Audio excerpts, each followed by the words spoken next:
Queridos, que bom que a gente novamente pode se encontrar com Deus, mas juntos como comunidade, né? Esse tempo de encontrar Deus, por um lado, ele tem que ser diário, a gente não pode se esquecer disso, né? O nosso tempo de buscar Deus é todos os dias, e eu tenho desafiado com essa nova série de mensagens que a gente iniciou faz 2 semanas, né? A gente não somente se encontrar com Deus aqui, mas através de algumas disciplinas, né, espirituais. Disciplinas espirituais, o que são? Esse nome basicamente foi dado ao longo da história através daqueles primeiros cristãos do primeiro século, cerca de 100, 200 anos depois de Cristo, onde eles falavam de que, bom, se a gente precisa se encontrar com Deus, nós precisamos ter atitudes que fazem parte dessa rotina de disciplina de buscar Deus. E aí então, como todos nós deveremos ter disciplinas, né, meios adequados para buscar Deus diariamente, no caso eles até, nós também precisamos ter essas rotinas. Então eles criaram, a partir de alguns valores da palavra de Deus, essas disciplinas. Então a gente até aqui falou sobre o desafio de encontrar Deus, né, como disciplina através do silêncio. Então de a gente aprender a silenciar a mente, e isso é básico talvez, né? Como é que nós vamos ouvir alguém enquanto nós somente falamos? E se nós queremos nos encontrar com Deus, o princípio básico, ainda que sim, nós podemos falar, mas a gente precisa aprender a ouvir. Mas a gente só aprende a ouvir quando a gente aprende a silenciar. Então, por isso que a primeira disciplina, né, que a gente foi desafiado a ter na nossa rotina de devoções com Deus ao longo da semana, seria aprender a ter esse tempo de silêncio. E aí eu deixei essa tarefinha de 5 minutinhos por dia, né? Não é muita coisa. Justamente para que a gente não vá começando a dizer 1 hora, que é algo quase que impossível para a gente. Mas conforme a gente vai se disciplinando, assim como tu vai para uma academia e no início é doloroso, né, fazer um exercício, depois aquilo vai se tornando mais fácil. Então, a segunda disciplina espiritual que os pais da igreja tinham, né, como costume, era a Lectio Divina. A Lectio Divina significa leitura divina. É aprender a ler a Bíblia não somente com o propósito de interpretar o texto, de se aprofundar naqueles estudos quase que bíblicos, né? O que o contexto falava, o que está acontecendo, quem são os fariseus, quem é Moisés e que ano que ele nasceu, quantos anos ele tinha. Não está preocupado em primeiro lugar com isso, não que a gente não deva fazer isso. Mas a Lectio Divina é um tempo onde a gente lê a Bíblia e permite que aquilo que está no texto vá falando para a nossa realidade. É uma leitura a qual a gente, com calma, prepara o coração em silêncio, né, silencia a mente, o coração, para aí ouvir aquilo que importa, a Deus. E hoje, então, nós vamos dar continuidade nesse processo de entender como se encontrar com Deus a partir do momento que a gente encontra as próprias características de Deus. Então, nós descobrimos o nosso relacionamento com Deus, nós passamos a ter um relacionamento a cada dia mais íntimo com Deus, quando a gente entende quem Deus é. Quando você entende que Deus é bom, como que foi o primeiro tema, como não querer se relacionar com alguém que é bom? Geralmente, né, nossos relacionamentos sociais com seres humanos, a gente se afasta das pessoas que têm atitudes duras, que não são simpáticas, que são rancorosas, etc. Mas a gente se aproxima de pessoas que são bondosas com a gente. Segunda coisa que a gente viu, Deus quer amor. Não num conceito de amor no sentido daquilo que a gente encontra no nosso mundo. Mas quando a gente descobre uma pessoa que tem atitudes de amor, que se entrega por nós, que demonstra esse amor por nós, num mundo onde muitas vezes a característica é de ódio, como que a gente não fica constrangido quando a gente é tratado com amor pelas pessoas? E a mesma coisa vale para um Deus de amor. Quando a gente descobre que o nosso Deus não é um Deus que está a qualquer momento preparado para nos jogar no inferno, para nos castigar, mas descobre um Deus de amor, que nos ama independente do que nós fazemos, mas não quer que a gente permaneça do jeito que nós nos encontramos, mas Ele nos ama independente do que nós fazemos e quem somos. Como não ficar constrangido? Paulo diz, o amor de Deus nos constrange. E hoje nós queremos falar sobre o Deus que é digno de confiança. E por que é importante a gente descobrir o Deus que é digno de confiança? Porque eu diria que a segunda, ou melhor, a terceira característica da nossa sociedade que traz reflexos sobre o nosso jeito de nos relacionar com Deus é a falta de confiança que a gente encontra, na verdade, no próprio mundo. Cada tema desses eu vim mostrando o quanto que o jeito como nós recebemos informações do mundo reflete no nosso relacionamento com Deus. E esse terceiro ponto também tem a ver com isso. Eu cresci numa época que ainda peguei um pouquinho de resquícios, de sobras, daquela cultura de que se alguém dava palavra, você podia, na maior parte das vezes, claro que o mundo nunca foi 100% confiável, mas de que quando alguém dava a sua palavra, isso tinha grande peso. Porque, de acordo com a sociedade, a hora que tu falhasse com a tua palavra, tu não precisava ir num cartório. Simplesmente a sociedade, a comunidade onde tu morava, isso aí ia se espalhar de que tu não era alguém confiável. E mesmo que talvez tu não tinha falhado com o ciclano lá, tu falhou com esse aqui, isso ia se espalhar e talvez tu ia entrar numa vendinha e as pessoas iam pensar 3 vezes, 10 vezes talvez, ou uma vez só, antes de te vender alguma coisa. Porque o teu nome foi manchado por essa questão de que tu não é alguém confiável. Por outro lado, a palavra de uma pessoa, quando alguém fazia com que a palavra fosse cumprida, também aonde tu ia, as pessoas olhavam diferente para ti. E não somente isso, as famílias passavam isso para frente. Então, se tinha aquela coisa do sobrenome da família, Ah, tu é filho de quem? Ah, do ciclano.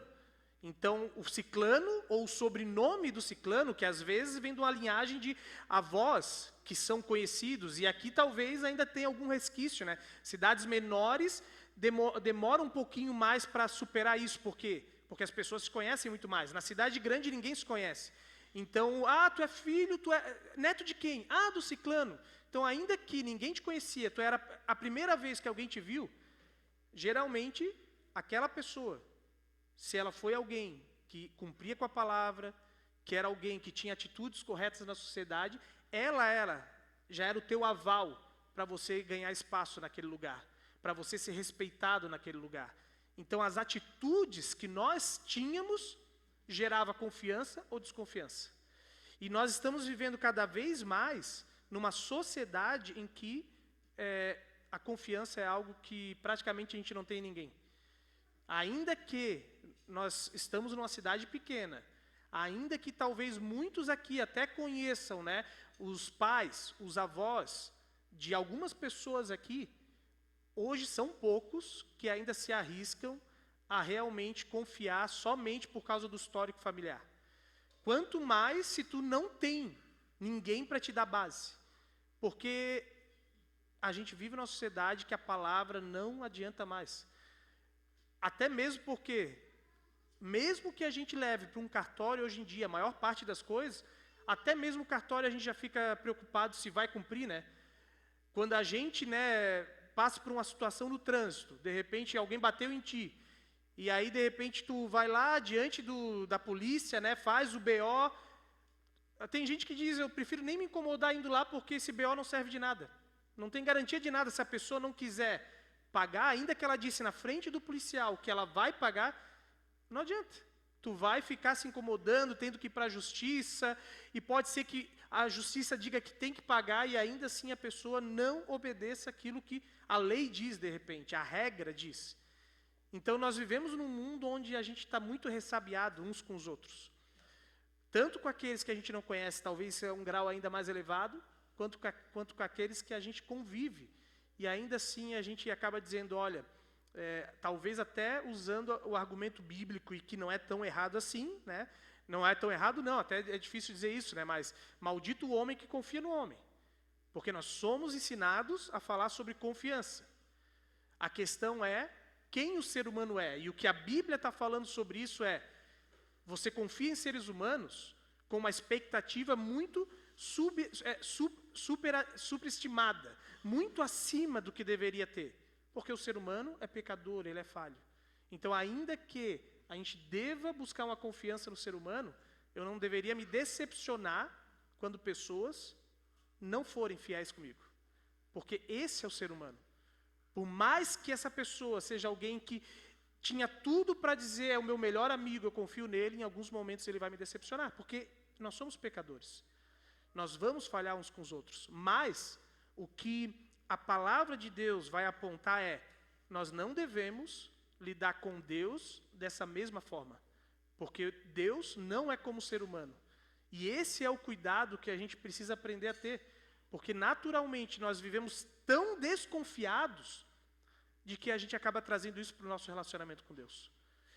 E aí então, ainda que o assunto, falar sobre um Deus que é digno de confiança, seja algo corriqueiro e que a gente, assim como cantou agora há pouco, a gente cante, Deus é fiel, uma coisa é nós falarmos, Deus é fiel.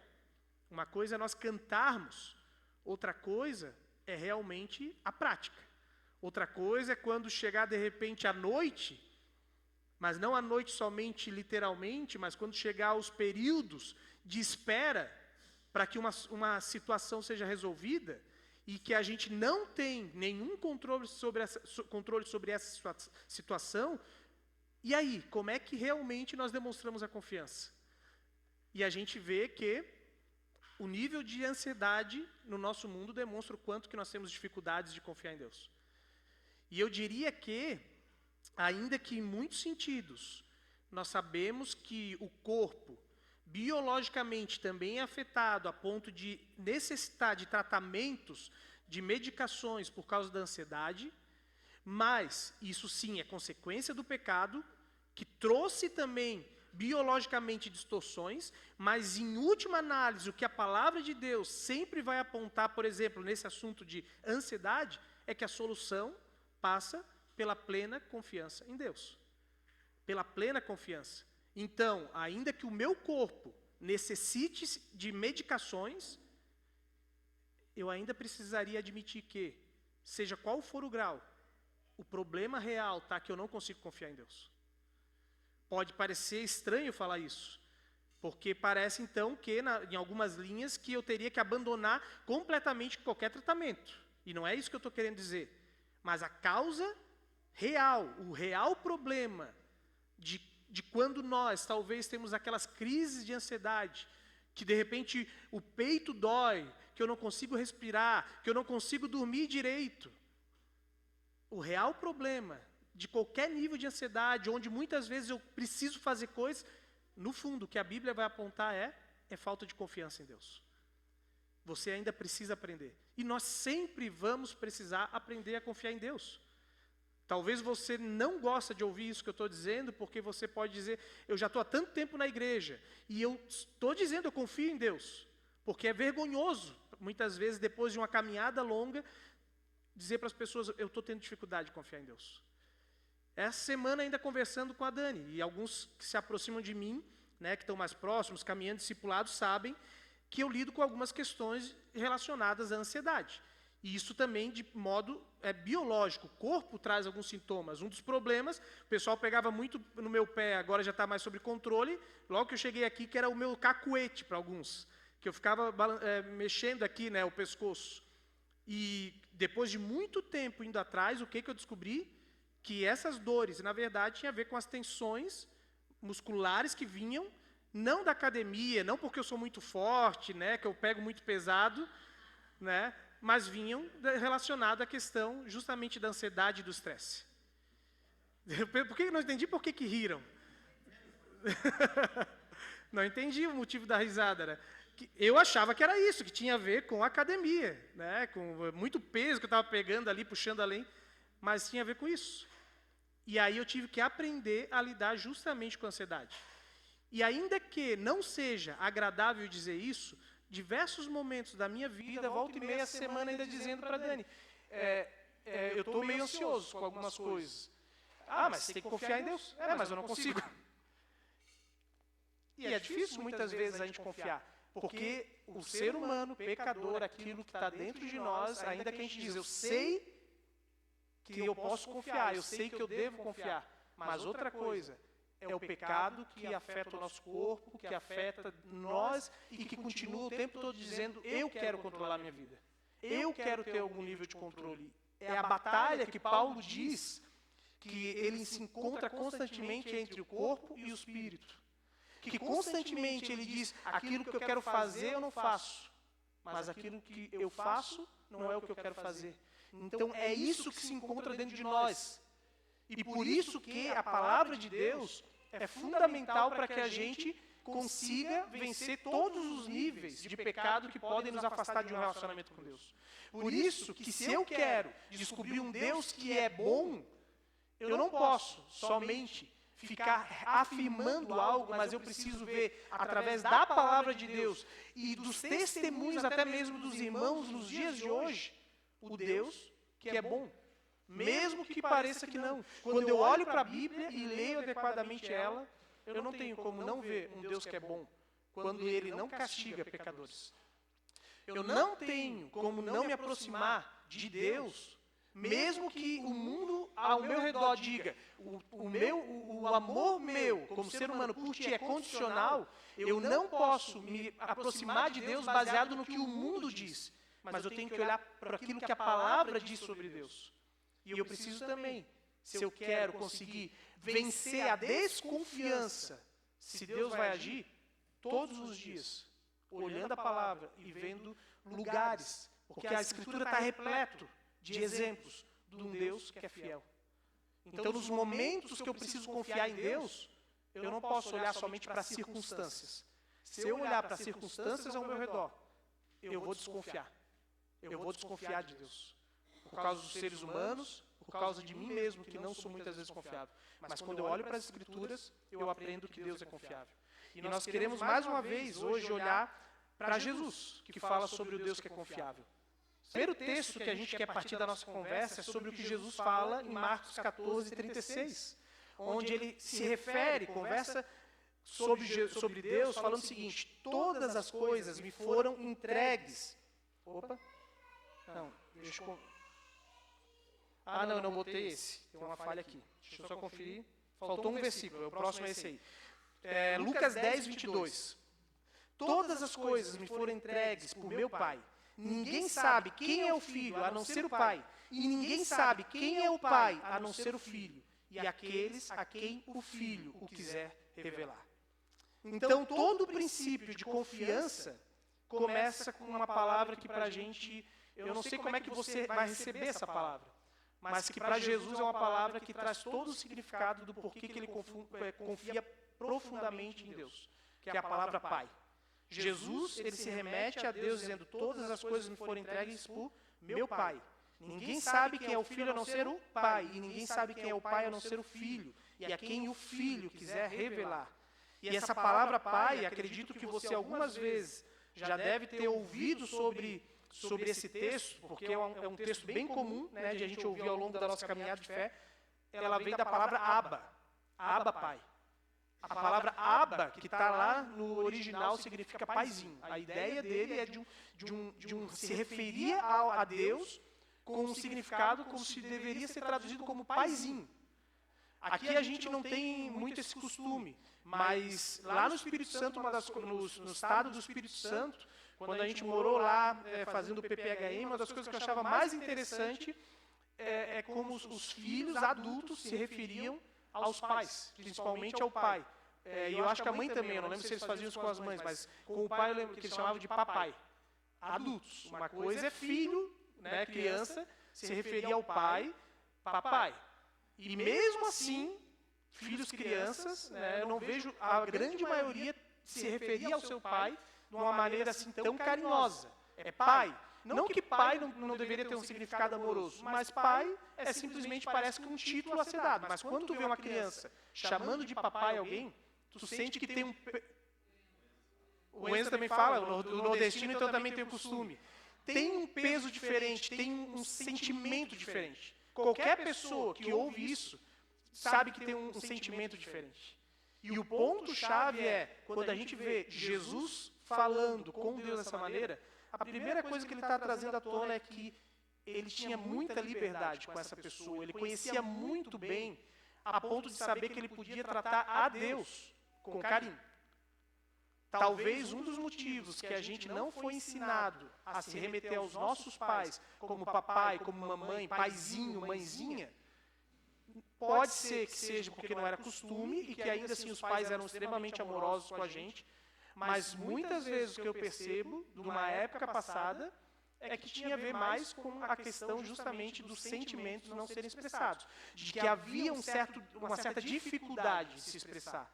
É aquela coisa até mesmo de um homem beijar o outro homem no rosto, um pai beijar o filho beijar o pai, porque isso é sentimento, demonstra afeto.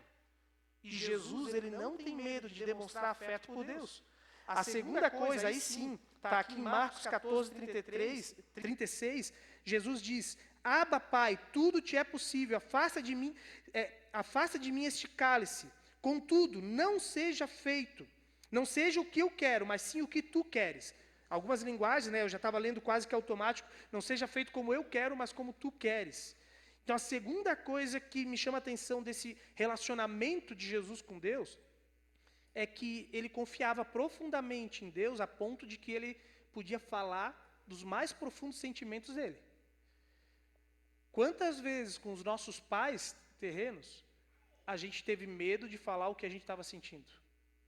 Quantas vezes de a gente simplesmente talvez dizer ou expressar, de que eu fiz algo de errado, a gente já ficava todo com medo.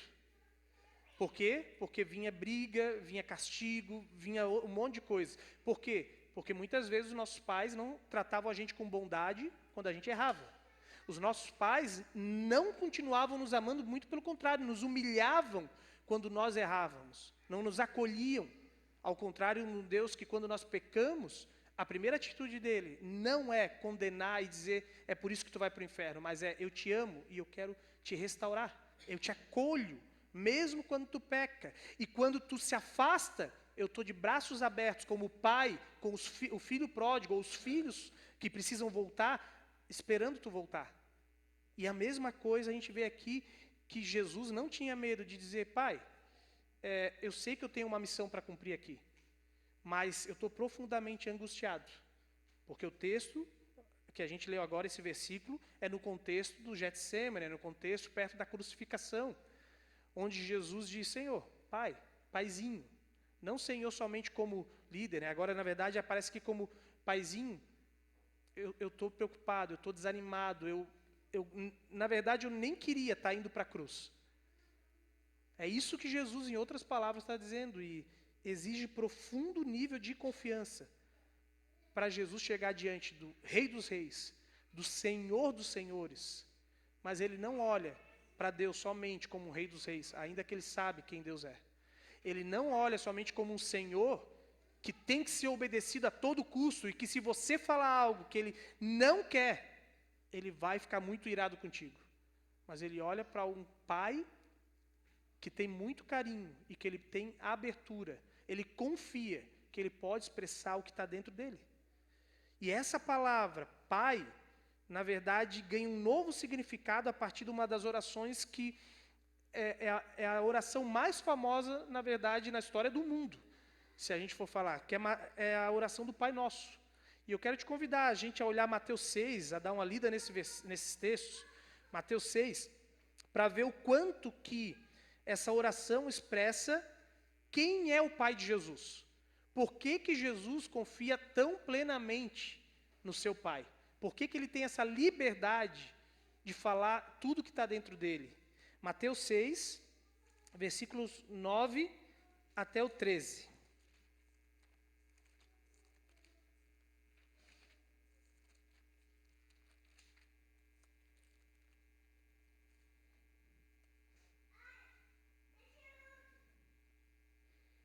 Mateus 6, 9, versículo 9 até o versículo 13.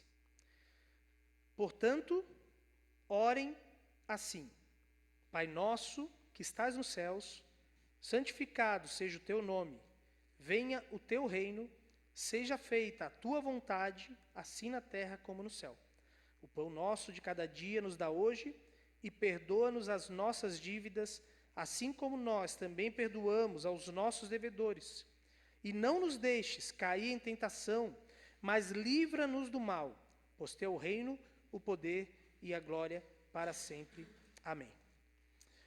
Então, queridos, a oração do Pai Nosso, ela tem uma importância enorme e muito maior do que a tradição acabou dando para ela. Que tradição é essa? Nós aqui já não temos mais o costume de orar o Pai Nosso.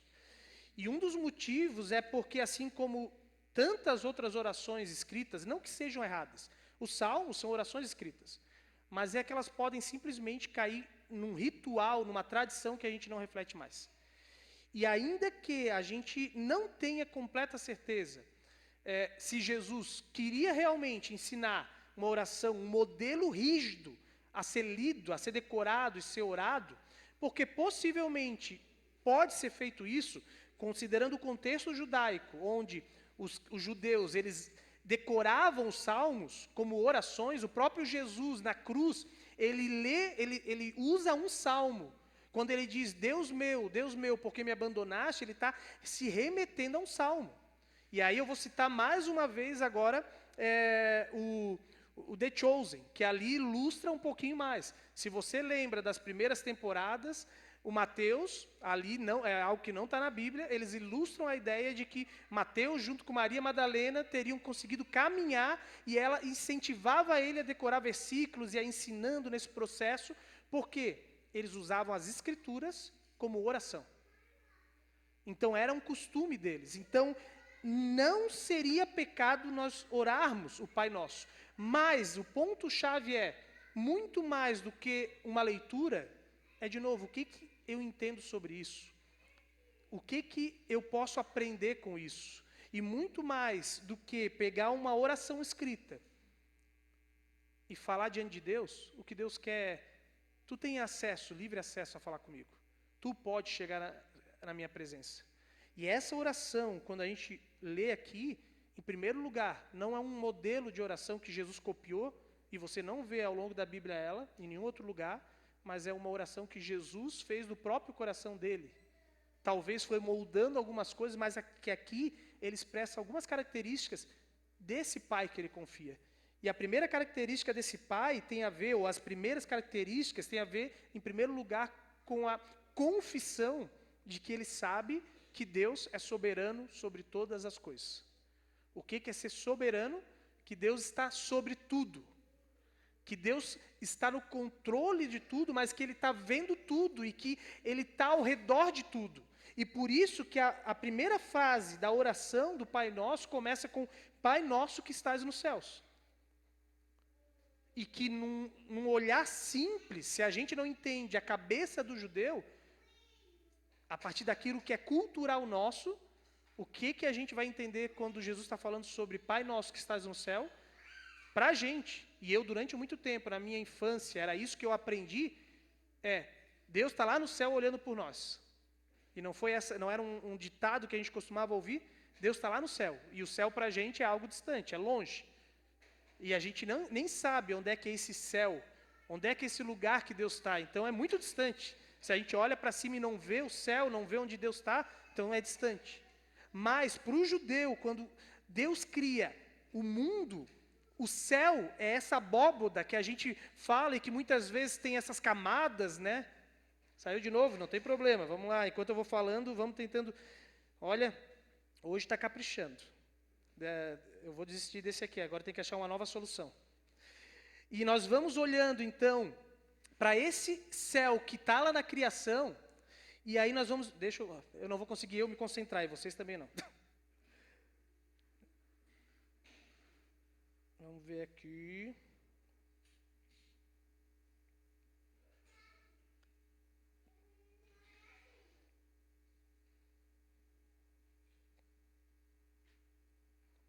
Voltando a esse Deus que fala, a esse Jesus que fala sobre um Deus que é soberano. E quando nós falamos sobre essa abóboda do céu, Gênesis, o autor de Gênesis, ele já está considerando que não há separação, literalmente, entre aquilo que é a terra que nós pisamos e o céu, essa abóboda, tudo que está ao redor, incluindo até mesmo as estrelas. Tudo isso, quando é feita aquela separação, há separação entre céus e a terra, água e terra, a ideia é simplesmente as coisas estão sendo colocadas no seu lugar, mas tudo faz parte de uma mesma coisa. E quando há o céu, que é falado aqui, santificado seja... Opa, eu passei à frente. Pai nosso que estás no céu é o Deus que está sobre toda a terra. Sobre cada lugar da terra. Se o céu, ele cobre toda a terra, o conceito judaico é o nosso Deus, o Deus que Jesus fala aqui, o Pai dele, é um Deus que está sobre tudo. Ele está ao redor da terra inteira, em todos os lugares. E por isso que ele é sob, ele é acima da terra. Ele tem uma visão muito mais ampla do que nós. Ele está em lugares que a gente não consegue estar, ainda que a gente pegue o celular, através das redes sociais, e a gente acha que a gente entende sobre tudo que está acontecendo no mundo e que a gente tem controle sobre tudo que está acontecendo, porque a gente tem as notícias a cada minuto, a cada segundo. Hoje nem é mais através da Globo, né, que fazia o tan, tan, tan, tan, tan, e que aquilo para a gente já trazia controle. Hoje nós temos o controle a cada segundo, mas Deus está sobre tudo. Então, quando nós ouvimos Jesus falar sobre o Pai dele, a primeira coisa que ele nos chama a atenção é o Pai, o Paizinho dele, é um Pai que está em todos os lugares, que está acima de cada circunstância. Ele está fora dos problemas. Ele consegue enxergar os nossos problemas de uma maneira que a gente não enxerga. Ele é alguém que está em cada canto da terra. Mas não somente isso. Ele diz então, santificado seja o teu nome. E quando então Jesus está falando sobre um Pai que está acima da terra, ele está falando também na ideia do santo, como algo que está fora, além, separado, diferente daquilo que o mundo é. Então ele olha para Deus, para o paizinho dele, dizendo, ainda que esse mundo ao meu redor seja um mundo em que eu não posso confiar nos seres humanos, ainda que as pessoas vão me trair, os meus próprios discípulos vão me abandonar, que eu saiba que eu não posso confiar e que isso é algo que eu tenho que estar constantemente atento em ti, Deus, ou tu, meu paizinho, eu sei que tu é diferente dos seres humanos. Eu tenho certeza que tu é alguém que é santo. Santo na ideia de que é perfeito. Se os seres humanos tratam uns aos outros com ódio, com rancor e etc., eu sei que tu, Deus, jamais é igual aos seres humanos. Ainda que eu tenha tentação de olhar para Deus da mesma forma que o meu pai me criou, a minha mãe, e que talvez seja difícil me remeter a Deus como pai, porque talvez eu não tive um pai bom, não no sentido que foi o pior pai do mundo, mas que não foi o melhor pai, e que muitas vezes eu tenho mágoas de algumas coisas, mas eu sei que tu, Deus, é perfeito. Eu sei que tu é separado, é diferente do que se encontra no mundo. Porque a tua palavra e o Deus que eu conheço me mostra isso. E por isso, Jesus se remete a Deus como santo. O paizinho dele é santo. E terceiro, para fechar essa parte do Pai Nosso, que revela um Deus que é soberano, ele diz, venha o teu reino, seja feita a tua vontade, assim na terra como no céu. Venha o teu reino. Então esse Deus que está sobre tudo, que está acima de tudo, e que é diferente de todo mundo, ele é soberano, porque Jesus diz, tu é um rei, tu governas sobre tudo, venha o teu reino, seja feita a tua vontade, como é no céu, faça que isso aconteça. Então vem plenamente reinar, mas Jesus reconhece que Deus governa. Ele simplesmente diz, alguns súditos se rebelaram, que é a humanidade, que somos nós, que não quiseram se render a esse rei, que é Senhor sobre tudo. E tu tens dado a liberdade, mas tu não deixa de ser rei, porque há pessoas se rebelando contra ti, que há pessoas afirmando que tu não é rei, que há pessoas não querendo que você reine sobre essa terra. Ainda assim, tu és o rei. Ainda que tudo ao meu redor diga que o mundo está fora do controle de Deus, Jesus reconhece. Dentro da terra, ele diz, tu és o rei. Ainda que pareçam que sejam os seres humanos que estão no controle e que são eles que vão me mandar para aquela cruz, eu sei que tu governa, tu controla o que está acontecendo nesse mundo. A humanidade se engana quando ela acha que consegue dominar sobre qualquer coisa, que tem controle sobre qualquer coisa e que podem fazer o que bem entendem. Até o que fazem somente acontece sobre a permissão de Deus. Então, em primeiro lugar, Jesus revela um Deus que é soberano. Segundo, agora já está dando uns atrasos ali, o Deus que é poderoso. O Deus que é poderoso. E o versículo 11 diz, Jesus ensina, né, falando sobre esse Pai, pedindo, dá-nos hoje o nosso pão de cada dia, o pão nosso de cada dia. Esse Deus que é poderoso, Jesus ensina que nós podemos chegar diante do Paizinho e pedir tudo, porque Ele cuida de nós, de cada necessidade nossa. Eu posso pedir a Deus, eu tenho a liberdade de pedir algo que eu preciso, e aí, quando nós falamos do que nós precisamos, Jesus ele ensina a nós orarmos no próprio Pai Nosso, dizendo no final, ensinando a gente a orar, pedindo em seu nome. E a questão é, o que é pedir em nome de Jesus? Não é pedir segundo a minha vontade, mas é orar como se eu estivesse pedindo por alguém. Então, o Roberto, eu caminho com ele, eu sou amigo dele, e eu estou indo em tal lugar, ele me autorizou a ir lá e falar em nome dele. Então eu vou pedir algo de acordo com aquilo que ele gostaria, não de acordo com a minha vontade. E quando Jesus ensina nós a pedirmos a Deus, ele nos ensina a pedir de acordo com as necessidades nossas que estão baseadas nos valores do reino. Mas ainda que a gente não saiba, muitas vezes, pedir de acordo com a vontade de Deus, o que a palavra de Deus vai dizer? O próprio Espírito intercede por nós, com gemidos inexprimíveis.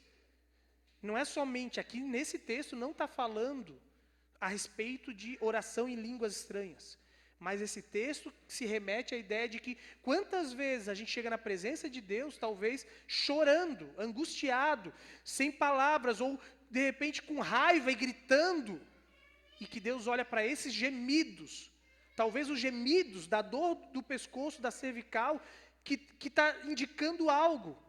Alguns aqui talvez já ouviram falar de literaturas que falam sobre o corpo fala, a linguagem corporal, que você olha para alguém e ela pode estar dizendo, eu te amo, mas o olhar, se você pegar os pequenos detalhes, vai estar dizendo, eu te odeio. E o nosso Deus é o Deus que conhece os gemidos inexprimíveis, os gemidos, as falas que o nosso corpo expressa e que nem a gente percebe, assim como eu demorei para perceber que tinha a ver com ansiedade e falta de confiança e que eu precisava dar ainda mais atenção para essa área na minha vida. Mas Deus olhava para as tensões antes mesmo de um médico diagnosticar isso na minha vida e sabia, é disso que tu precisa. E talvez Deus vinha falando comigo, eu somente não ouvia. Mas Deus foi me dando aquilo que eu precisava e me ensinando a confiar nele através de circunstâncias. Então, o meu corpo pedia, ainda que eu intencionalmente não pedia. Ou seja, Deus cuida de nós, porque o nosso ser está o tempo todo pedindo coisas para Deus, ainda que a gente não esteja claro, não tenha consciência clara a respeito disso.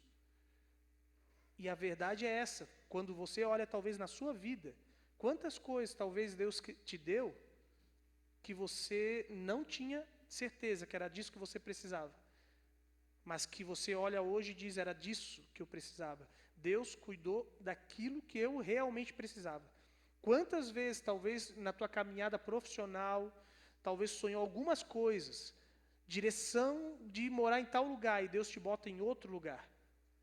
E aí depois você diz, era disso. Era isso que eu precisava, eu não sabia.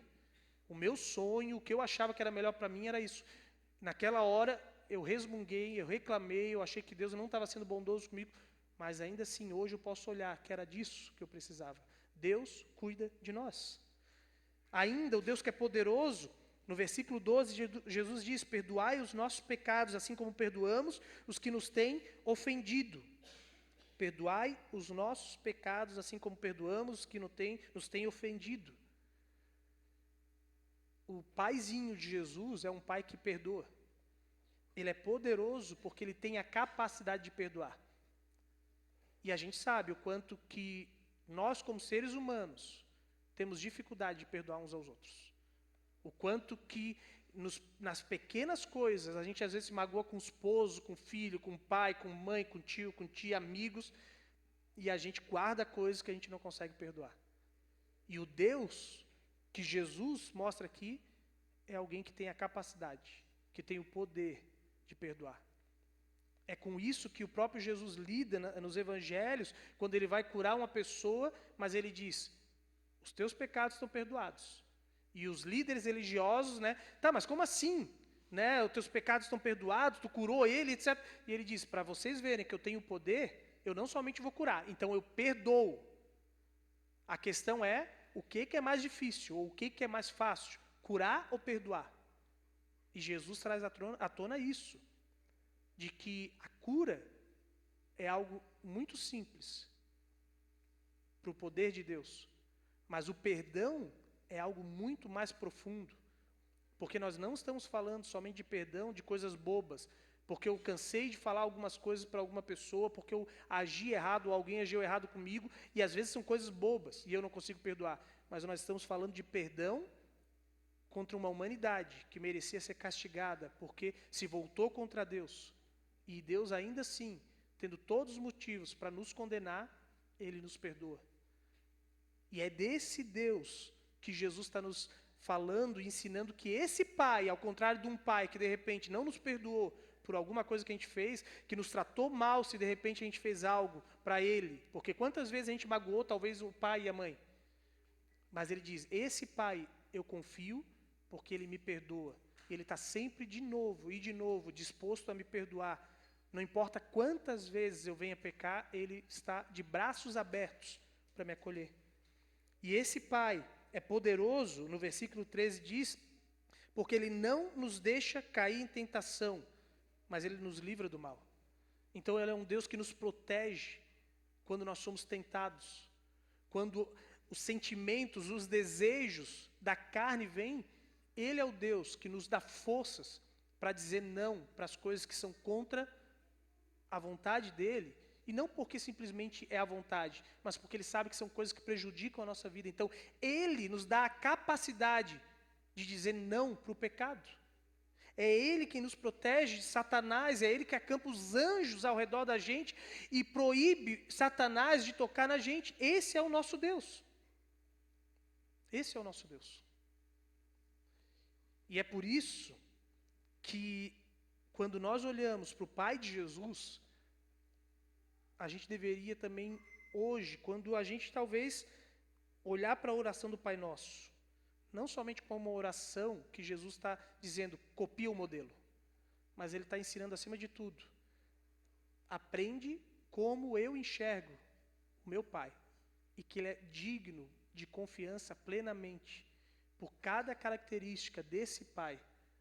E a gente deveria, talvez todas as vezes que a gente tiver dificuldade de confiar em Deus, abrir Mateus 6 e ler numa lectio divina, não como uma oração que a gente faz, né? Pai nosso que estás no céu, como jogador de futebol, né? No campo, antes de entrar, né?